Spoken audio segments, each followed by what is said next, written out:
So I just spent the bulk of today streaming The Division 2. We did 9 hours today, split up into two streams. We did 6 hours in the morning and 3 hours this afternoon. I have not played this game since it originally launched. I've got a character that I played for about 65 hours back in the day. I had just wrapped up Kingdom Come Deliverance 2 and Avowed, and I was plugging around on my PlayStation, just looking at stuff in my library, going, hey, I've got, like 3 weeks until Assassin's Creed Shadows drops. Do I want to go back and maybe play an older game on stream? Do you want to maybe, you know, is there anything in the library that I never finished? And I saw The Division 2 and I went, you know what? I haven't played this game in years. Let's hop in and play. And imagine my surprise when, as we were streaming today, not only did we have a fantastic turnout on the streams, but we also had a bunch of people in our community who have played this game, which I did not realize, and a bunch of people just talking about how they've logged 1,400, 1,500. I think we had one person with 2,200 hours. Deeks and Nigel said that they got together and were playing some multiplayer missions because they were inspired by the stream this morning. So I just kind of wanted to talk about my thoughts around The Division 2 in 2025. Because, yeah, it's a damn good time. Like, way more fun. I remembered it being fun from before because I had played it before, but it was more fun than I remembered it. Now, I played this, like I said, like 5-6 years ago, whenever this came out. I honestly don't remember when this game came out. And I remember enjoying it. I enjoy shooters from time to time, even though RPGs are my primary thing. So I played this long before I was streaming for a living or doing content creation even.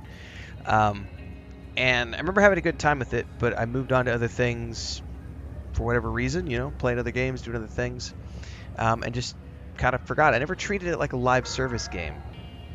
And so for me, my approach to this has always been as a single player adventure.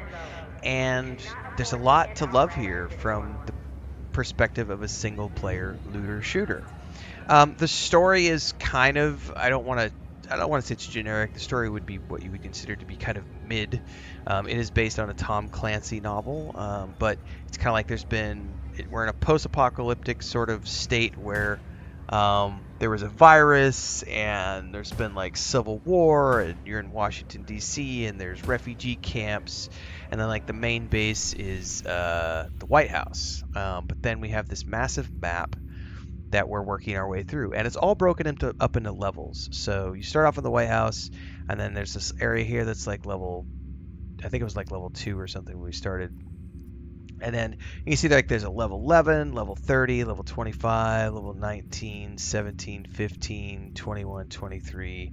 Over here is 27. There's something over here. I don't know what that is. Then there's the expansion, which I don't know anything about because I've never played it.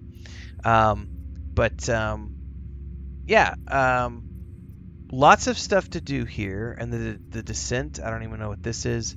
There's a lot that has changed since I first played the game. So when I first played, I remember the main missions, which is kind of what we've been working on today, was just working our way through these main missions right here, which are related to the main story of you tracking down stuff.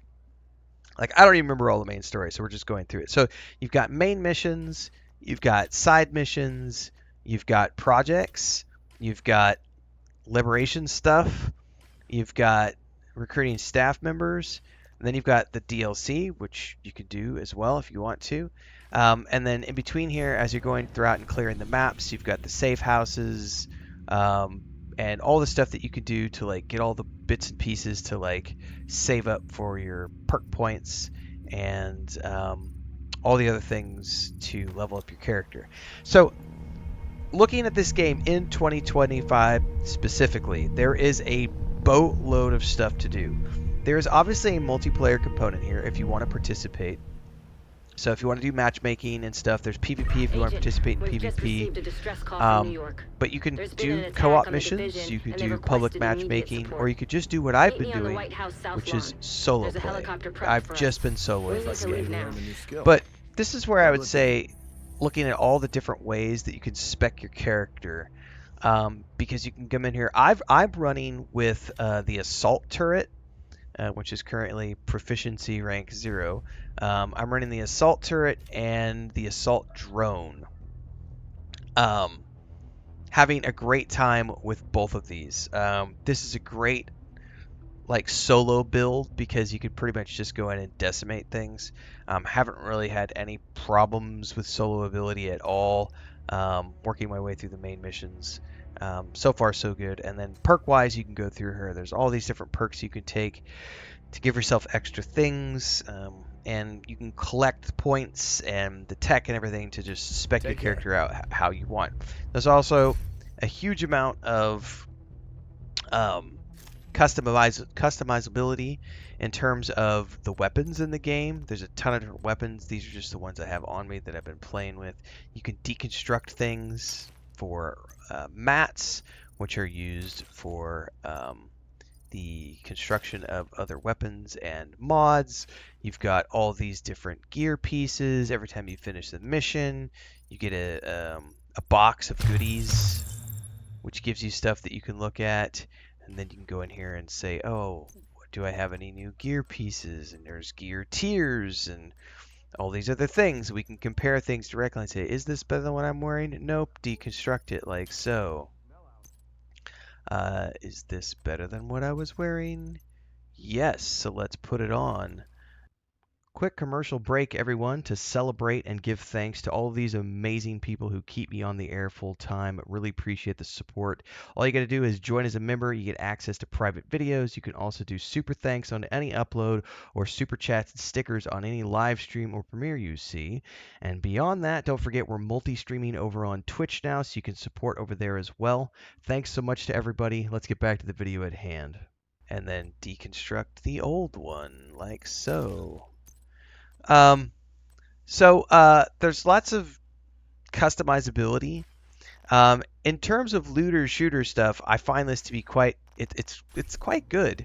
There's a crafting station that I unlocked earlier today. You come here and there's all these different craft weapons. These are all these different types of weapons that you can craft. Mods for your weapons, armor pieces for your character. Like there's a fully fleshed out game here. I know someone was asking in the stream today, well, is it always online? Yes, it's always online, but you can fully solo. Like I've been soloing all day, and I remember my original character as well. I soloed the whole way up.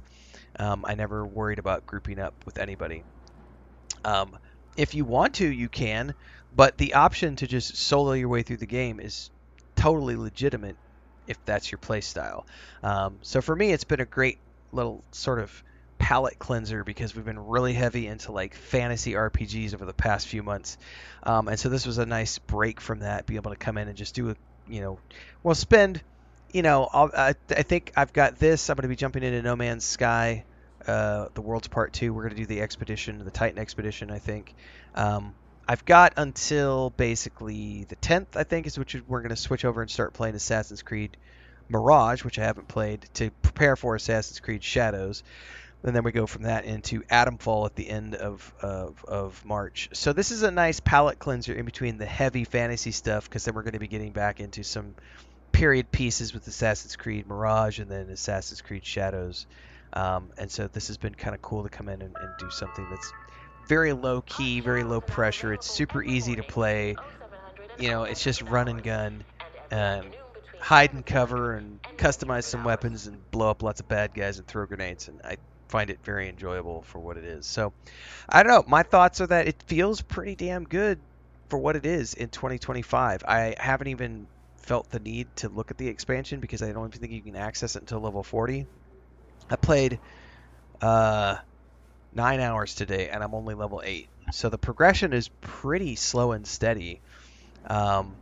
Just running missions. That's all we did all day was run missions, and I'm level 8. So it definitely feels like the progression is, some games you play 10 hours and you're level 40. Like here it's, oh no, you're level 8. Keep going. So I remember this being fun. It feels fun still. There's obviously a lot more activities now with the seasonal stuff as well. Because not only are there the main missions and the side missions, there's also the seasonal storyline stuff, which I haven't even really even touched yet because I'm still working on main missions just to refamiliarize myself with the game. But I think that this is definitely something where I could see myself spending a few dozen hours. Again, I've got like 65 hours on that first character. So definitely, if you're looking for a fun looter shooter, you might want to look at the Division 2 if you haven't already done so in the past. And if you have done it in the past, maybe you might want to pick it up and check it out in 2025. Love to hear your thoughts on the game. Drop them down below. Like, subscribe, hit the bell icon so you never miss an update. Daily streams at around 6 a.m. Central Time. We do 2 streams a day usually. One big one in the morning, a couple hours in the afternoons. Hopefully we'll see you in the next one. Until then, stay safe and happy gaming.